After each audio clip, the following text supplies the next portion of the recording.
নমস্কার বন্ধুরা, আবারও একটা নতুন রেসিপিতে সবাইকে স্বাগত। তো চলো আজকের রেসিপি শুরু করা যাক। আজ আমি পাউরুটি বানিয়ে দেখাবো মাত্র কয়েকটা উপকরণ দিয়ে, আর বাড়িতে থাকা কয়েকটা উপকরণ দিয়ে এটা কিন্তু তৈরি করে নেব। তো কোনো রকম ইস্ট, দই বা বেকিং পাউডার ছাড়া আজ এটা আমি বানিয়ে দেখাবো, আর একদম সহজভাবে বানিয়ে দেখাবো। যে কেউ এটা কিন্তু বাড়িতে অনায়াসে বানাতে পারবেন। তো কীভাবে বানাচ্ছি রেসিপিটা দেখতে থাকুন।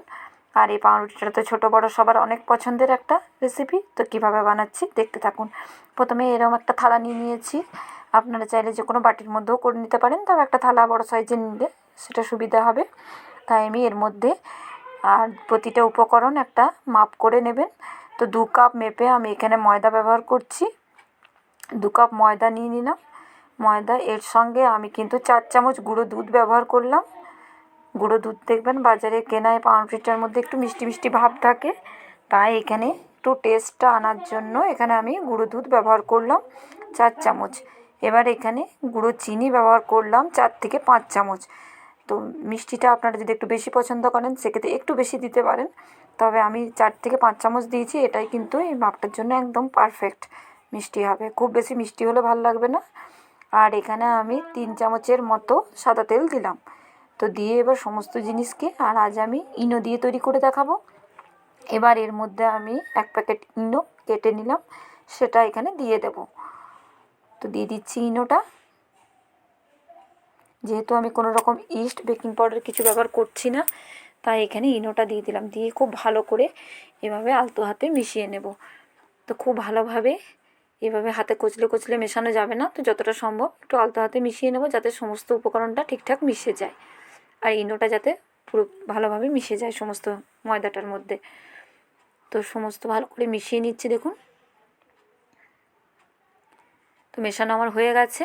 এবার আমি এখানে দুধ নিয়েছি। তো দুধটা হালকা গরম আছে, একদমই হালকা গরম রেখে কাজটা করতে হবে, একদম পুরোপুরি ঠান্ডা দুধে করা যাবে না। একটু হালকা গরম করে নিয়েছি, সেই দুধটা দিয়ে আমি একটা ডো তৈরি করে নেব। তো ডোটা আমি একটু চেপে চেপে মাখবো না, যতটা সম্ভব একদম নরমভাবে মেখে নেব। আর এভাবে মেখে নিচ্ছি দেখুন, আমি কিন্তু জোরে চাপ দিয়ে মাখছি না আটাটা।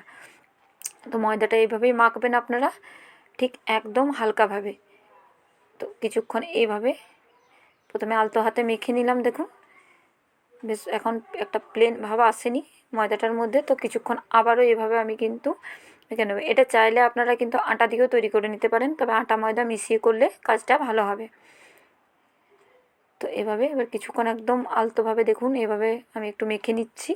আর এখন হয়তো হাতে চিটে যাচ্ছে, তো কিছুক্ষণ পর কিন্তু এভাবে মাখার পর 4 থেকে 5 মিনিট মাখার পর কিন্তু আর লাগবে না।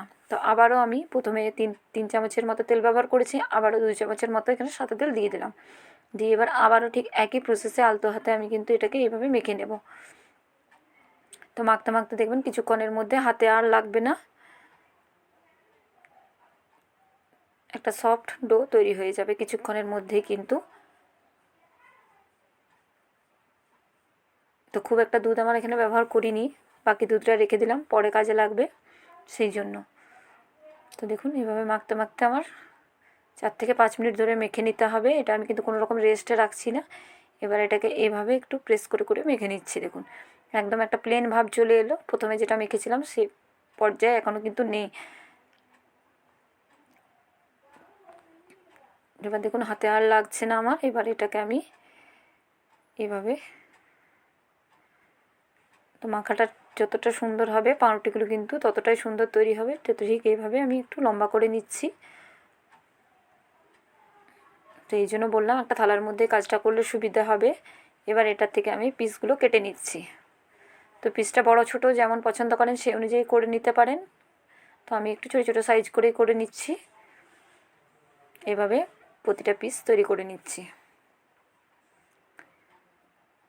প্রতিদিনের মতো মনে করিয়ে দিই, ভালো লাগলে লাইক কমেন্ট করতে ভুলবেন না। অবশ্যই চ্যানেলটিকে সাবস্ক্রাইব করার অনুরোধ রইল সকল বন্ধুদের।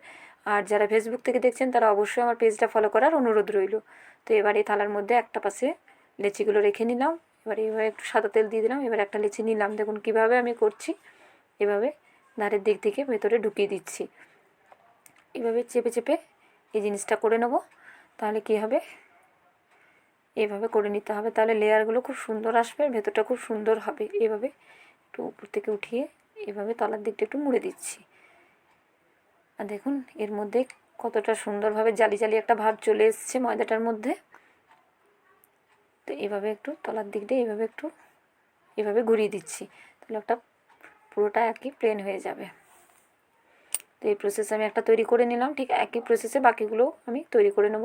তো আবারও একটু তেল দিয়ে দিচ্ছি, এভাবে তেল দিয়ে এই জিনিসটা করে নিলে সুন্দর হবে। তো ঠিক একই রকমভাবে আবারও এরকম ধারের থেকে এনে মাঝের মধ্যে ঢুকিয়ে দিচ্ছি।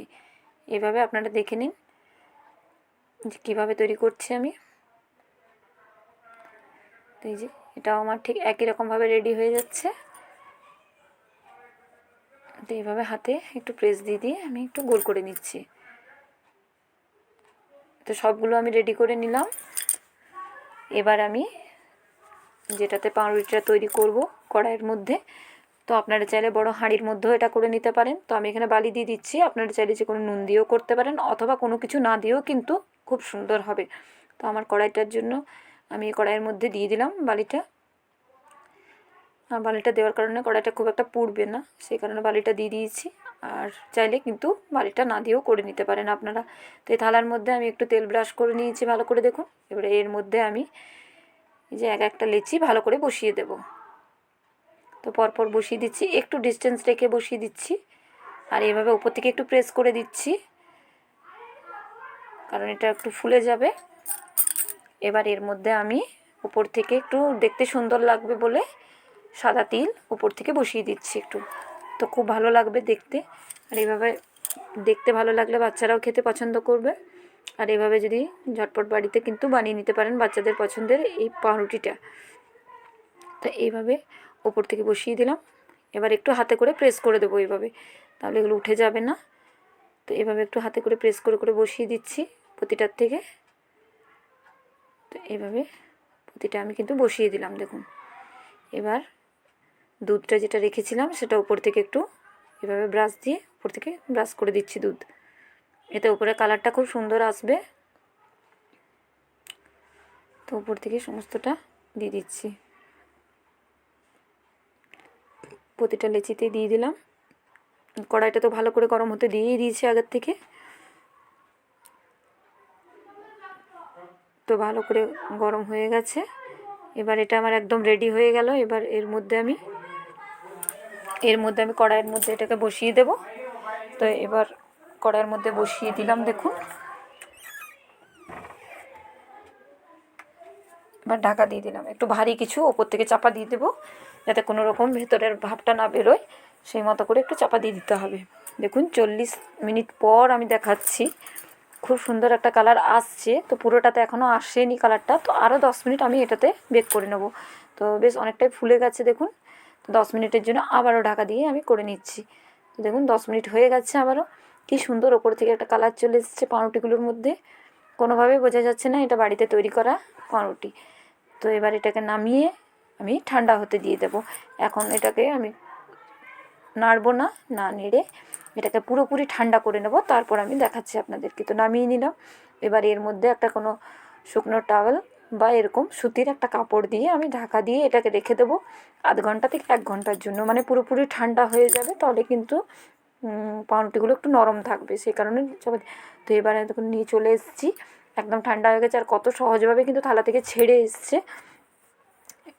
তো দেখুন পাউরুটিগুলো কতটা সুন্দর হয়েছে। এবার একটা কেটে আমি দেখাচ্ছি যে কতটা ভেতরটা জালিদার হয়েছে আর কতটা সুন্দর হয়েছে, আর খেতে তো অপূর্ব সুন্দর হয়। তো এভাবে একবার বাড়িতে বানিয়ে দেখবেন। আর দেখুন কাটতে কাটতেই কিন্তু ভেঙে যাচ্ছে, মানে এতটা সফট হয়েছে। তো দেখুন ভেতরটা কতটা সুন্দর হয়েছে, বেশ জালি জালি ভাবটা এসে গেছে আর একদমই নরম হয়েছে। তো এইভাবে বানিয়ে নিতে পারেন। তো আমার পাউরুটির রেসিপিটা কেমন লাগলো অবশ্যই কমেন্ট করে জানাতে ভুলবেন না বন্ধুরা। তো দেখুন একদম রেডি হয়ে গেছে